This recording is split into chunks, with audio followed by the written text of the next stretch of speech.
రాష్ట్రంలో ప్రజాస్వామ్యం కూని అవుతుంది, అక్రమ కేసులు బనాయిస్తారు, మహిళలకు స్వేచ్ఛ లేకుండా పోయిందంటారు. అరే బాబు, నువ్వు దిశ యాప్ పెట్టావు, దిశ దశ లేని యాప్, ఒక వేస్ట్ యాప్ పెట్టి మహిళల్ని అతి దారుణంగా దళిత మహిళల్ని కావచ్చు ట్రాక్టర్లతో చంపించిన ఘనత నీది.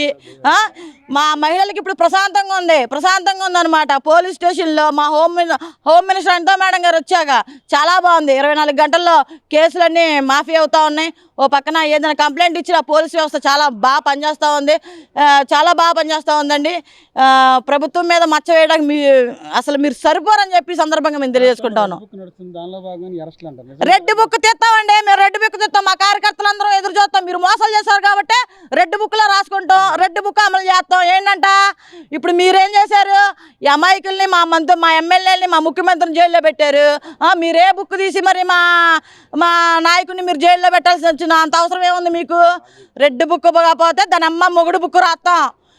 మామూలుగా కబడతారు మిస్టర్ జగన్మోహన్ రెడ్డి ఎమ్మెల్యే కానీ మీరు అవినీతి చేశారు, జైలుకి వెళ్తున్నారు. ప్రజలు మీకు సరైన గుణపాఠం చెప్పారు. ఇంతకైనా మీరు మారకపోతే ఇంక అనవసరం చెప్పి మేము ఈ సందర్భంగా తెలియజేసుకుంటాం.